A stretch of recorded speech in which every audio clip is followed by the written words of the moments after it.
ஒரு இன்வெஸ்டரோட biggest pain point இன்வெஸ்டிங்ல என்ன அப்படின்னு பார்த்தாக்க, ஒரு கோலுக்காக இன்வெஸ்ட் பண்றாரு. அந்த கோலை அச்சீவ் பண்ற டைம்ல மார்க்கெட்ல ஒரு பெரிய ஒரு ஃபால் வந்துருச்சு அப்படின்னாக்க, அவர் கஷ்டப்பட்டு சேர்த்து வச்ச காசு எல்லாம் அந்த ஒரு மார்க்கெட் ஃபால் என்ன ஆயிடும்னா கம்மி பண்ணிடும் கார்பஸை. என்னோட கஸ்டமருக்கு என்ன பண்ணுவோம்னாக்கா, வி வில் டூ ரிவ்யூஸ். இந்த ரிவ்யூஸ்ல என்ன பண்ணுவோம்னாங்க, கோல் பேஸ்ட் ரிவ்யூ. கோல் ஏதாவது நியர்பையா வந்துச்சுனாக்கா, இப்போ அடுத்த வருஷம் கல்யாணம் இருக்குது அப்படின்னாக்கா, அந்த காசை நம்ம ஈக்விட்டியில் வைக்கக்கூடாது. 80% எடுத்துகிட்டு போயிட்டு டெட் ஃபண்ட்ஸில் வச்சுட்டு 20% மட்டும் தான் ஈக்விட்டியில் வைக்கணும். அப்படி நம்ம அலோகேஷனை சேஞ்ச் பண்ணணும். ஆனால் நீங்கள் do it by yourself. நீங்களாவே இன்வெஸ்ட் பண்ணிட்டு இருக்கீங்க, உங்களுக்கு இவ்வளோ விஷயங்கள் பண்ண தெரியலை. அப்போ நீங்கள் என்ன பண்ணுவீங்க? இது ஒரு பெரிய ஒரு பிளைண்ட் ஸ்பாட் இன்வெஸ்டிங்கில். இதுக்கு தான் செபி என்ன பண்ணியிருக்காங்கனாக்கா, லைஃப் சைக்கிள் ஃபண்ட் அப்படின்னு ஒரு ஃபண்டை இன்ட்ரடியூஸ் பண்ணியிருக்காங்க.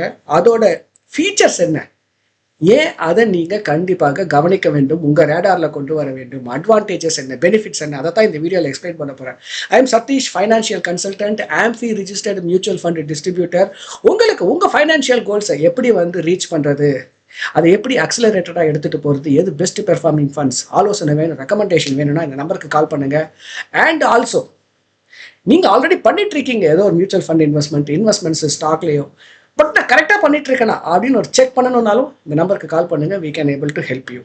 இப்போ இந்த ஒரு லைஃப் சைக்கிள் ஃபண்ட் அப்படின்னு சொல்லிட்டோம், செபி புதுசாக இன்ட்ரடியூஸ் பண்ணியிருக்காங்க. நிறைய மியூச்சுவல் ஃபண்ட் கம்பெனிஸும் என்ன பண்ணுவாங்க, கொஞ்ச நாளில் இந்த ஃபண்டை லான்ச் பண்ண ஆரம்பிச்சிருவாங்க. அதுக்கு முன்னாடியே இந்த ஃபண்ட்ஸ் பேர் பார்த்தீங்கன்னா லைஃப் சைக்கிள் ஃபண்ட், இல்லைன்னா டார்கெட் டேட் ஓரியன்ட் ஃபண்ட் அப்படின்னு சொல்லலாம். இது குறிப்பாக மேரேஜ் அண்ட் ரிட்டையர்மெண்ட் அது மாதிரியான ஒரு கோல்ஸ் இருக்குன்னாக்கா, லாங் டேர்ம் கோல்ஸ் இருக்குன்னா இந்த ஃபண்டை சூஸ் பண்ணலாம். ஒரு உதாரணத்துக்கு நீங்கள் இப்போ ஒரு 25 இயர்ஸில் இருக்கீங்க, நீங்கள் ஒரு 55 இயர்ஸில் ரிட்டையர்ட் ஆகணும்னு நினைக்கிறீங்க. இப்போ 30 வருஷம் இருக்குது உங்களுக்கு ரிட்டையர்மெண்ட்டுக்கு.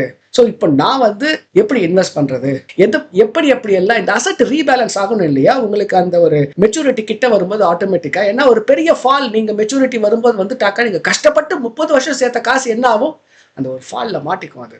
ஸோ இந்த ஃபண்டில் நீங்கள் இன்வெஸ்ட் பண்ணும்போது முதல்ல நீங்கள் செய்ய வேண்டியது எதுனா, உங்கள் கோலுக்கு எத்தனை வருஷம் இருக்குது அப்படின்றத நீங்கள் தீர்மானிக்கணும். உங்கள் கோலில் நீங்கள் கரெக்டாக ஃபிக்ஸ் பண்ணணும், அட்லீஸ்ட் இந்த டியூரேஷனை. ஸோ இந்த ஃபண்ட் வரும்போதே 5, 10, 15, 20, 25, 30 அப்படிப்பட்ட ஒரு டியூரேஷன் ஃபண்டாக வந்துடும் இது.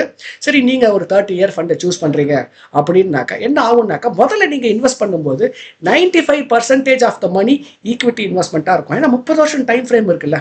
ஸோ ஃபர்ஸ்ட் 15 இயர்ஸ்க்கு பார்த்தீங்கன்னாக்கா 95% ஆஃப் த மணி ஈக்விட்டியில் இருக்கும்.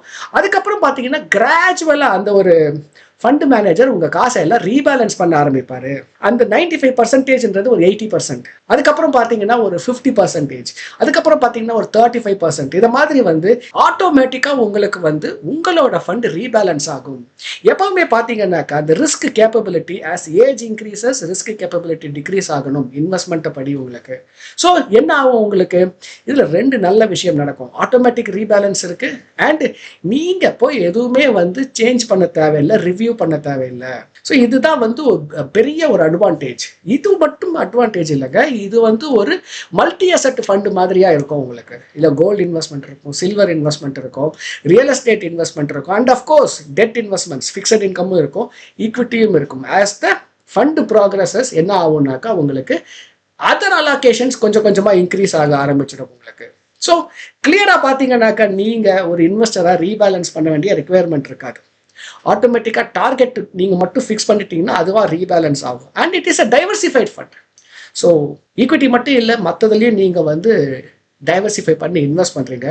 ஒரு பெரிய ஒரு பெயின் பாயிண்ட் அட்ரஸ் பண்ணுற மாதிரி இதெல்லாம் பார்த்தீங்கன்னாக்கா யூஎஸ்லேருந்து ரொம்ப பாப்புலரான ஒரு ஃபண்ட்ஸ் இது, டார்கெட் மெச்சூரிட்டி ஃபண்ட்ஸ் இது. ஸோ இதோட டிஸ்அட்வான்டேஜ் என்ன, கண்ணை மூடிட்டு இந்த ஃபண்டில் இன்வெஸ்ட் பண்ணிடலாமா? It is very very Nesan stage. India என்ன பண்ணுறாங்க, இப்போ தான் இது மாதிரியான ஒரு ட்ரெண்டிங் ஃபண்ட்ஸ், மாடர்ன் ஃபண்ட்ஸ் எல்லாம் இன்ட்ரடியூஸ் பண்ண ஆரம்பிப்பாங்க. இதில் ஒரு பெரிய பெயின் பாயிண்ட் என்ன அப்படின்னாக்கா, entry and exit point.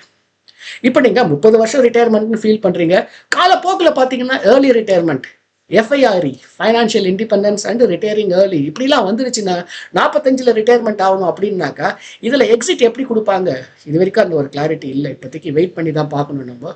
Suppose அந்த எக்ஸிட் ஆகிறதா இருந்தாக்கா அதோட ரீபேலன்சிங் எப்படி இருக்கும், எந்த அளவுக்கு அந்த ஃப்ளெக்சிபிலிட்டி இருக்குது, இதெல்லாம் நம்ம என்ன பண்ணணும், கொஞ்சம் பொறுத்திருந்து பார்த்து அதுக்கப்புறம் தான் இன்வெஸ்ட் பண்ணணும். பட் டெஃபினட்டாக ரீட்டைல் இன்வெஸ்டர்ஸ்க்கு மியூச்சுவல் ஃபண்ட் ஸ்பேஸில் நிறைய இன்வெஸ்ட்மெண்ட் ஆப்ஷன் வந்துகிட்டே இருக்குது. அதுவே ஒரு நல்ல விஷயம்தான்.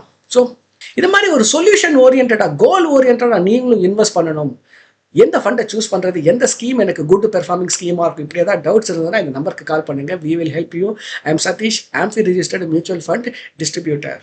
நான் ஆல்ரெடி ஸ்டார்ட் பண்ணிட்டேன், எங்கேயோ பண்ணிட்டு இருக்கேன், நான் பண்ணிட்டு இருக்கிறது கரெக்டாக அப்படின்னாலும் இந்த நம்பருக்கு ஒரு வாட்டி கால் பண்ணுங்கள். ஏதோ புது விஷயம் கற்றுக்கிட்டீங்க அப்படின்னு ஃபீல் பண்ணீங்கன்னா சப்ஸ்கிரைப் பட்டனை கிளிக் பண்ணுங்கள். Stay invested. இன்னொரு வீடியோவில் இன்னொரு இன்ட்ரெஸ்டிங் இன்ஃபர்மேஷனோட மீட் பண்ணுறேன். See you. Bye-bye.